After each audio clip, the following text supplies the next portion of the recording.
बिस्तर पर एक इंसान अपनी आखिरी सांसें गिन रहा है और उसकी आखिरी इच्छा क्या है? शांति नहीं बल्कि खून। बिल्कुल। शुरुआत ही एकदम खौफनाक है। हाँ, आज के इस गहरे विश्लेषण में हम जिस कहानी के नोट्स पर चर्चा कर रहे हैं ना, एडवेंचर ऑफ रिवेंज, उसकी शुरुआत ही रोंगटे खड़े कर देती है। फैब नाम का किरदार मौत की कगार पर है और वो अपने वफादार साथी जॉन से एक आखिरी वादा मांगता है। और वो वादा कोई छोटा मोटा नहीं था। फैब चाहता है कि जॉन पेरिस जाकर उसके सगे बड़े भाई फ्रैंक की हत्या कर दे। सिर्फ इसलिए क्योंकि फ्रैंक ने पिता की सारी संपत्ति हड़प ली थी और फैब की ये बुरी हालत कर दी थी। मतलब देखा जाए तो जॉन तो एक तरह से एक ब्लाइंड हिटमैन बन गया है ना।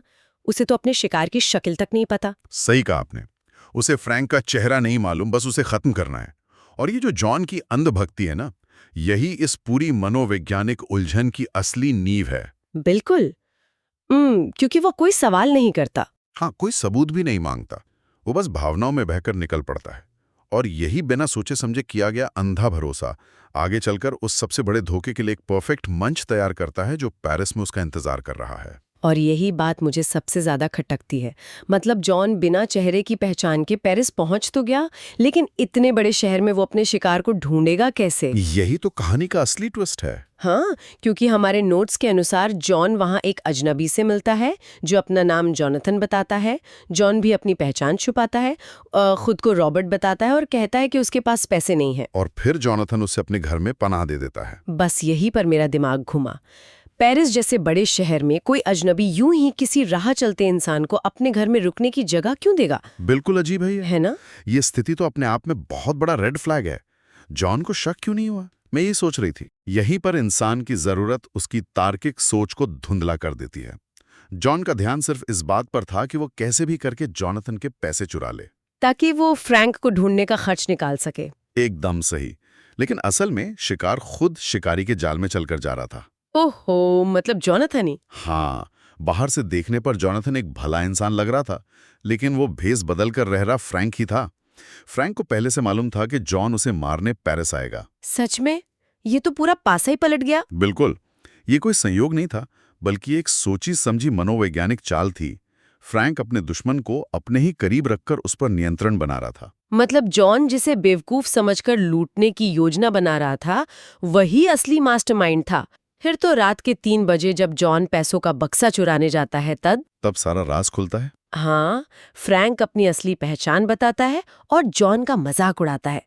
लेकिन यहाँ जो हुआ वो मुझे इस पूरी कहानी का सबसे बेहतरीन हिस्सा लगा। जब फ्रैंक अपनी जीत का जश्न मना रहा था, हाँ, तब जॉन कोई हथियार निकालने के बजाय अब चुपचाप अपनी जेब में रखे मोबाइल का पावर बटन लगातार दबाकर रखता है, जिसे सीक्रेट इमरजेंसी कॉल लग जाती है। SOS call. बिल्कुल।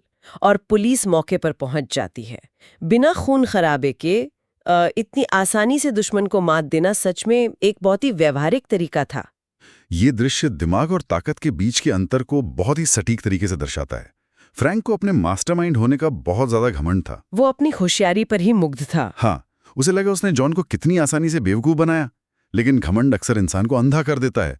जॉन की सूझबूझ ने पल भर में ताकत का पूरा संतुलन बदल दिया। बिल्कुल। उसने साबित किया कि जब सामने वाला आपको कमजोर समझ रहा हो, तब तकनीक और शांत दिमाग का सही इस्तेमाल किसी भी हथियार से ज्यादा धारदार साबित होता है। तो पुलिस फ्रैंक को गिरफ्तार करके ले जाती है। एक तरह से देखा जाए तो जॉन ने कानून का सहारा लेकर खुद को बचा लिया और फ्रैंक को सजा भी दिलवा दी। हाँ, कहानी को यहीं एक सुखद अंत के साथ खत्म हो जाना चाहिए था। लेकिन इंसानी फितरत इतनी सरल नहीं होती ना। हमारे स्रोतों के अंतिम हिस्से में ये स्पष्ट रूप से बताया गया है कि पुलिस द्वारा फ्रैंक को ले जाते समय जॉन चेन की सांस नहीं लेता। वो मनी मन कसम खाता है कि वो पुलिस हिरासत में भी फ्रैंक को जिंदा नहीं छोड़ेगा। कानून ने उसे सुरक्षित तो कर दिया, लेकिन उसकी नफरत को खत्म नहीं कर पाया। वाह, ये हमारे सामने एक बहुत ही गहरा सवाल खड़ा कर देता है। बिल्कुल।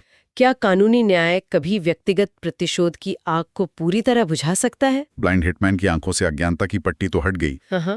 उसने अपनी जान बचाने के लिए कानून का इस्तेमाल भी कर लिया। लेकिन बदले का जुनून वही है। हाँ, बदले का जो जुनून उसे पेरिस तक खींच लाया था, वो आज भी जस का तस है।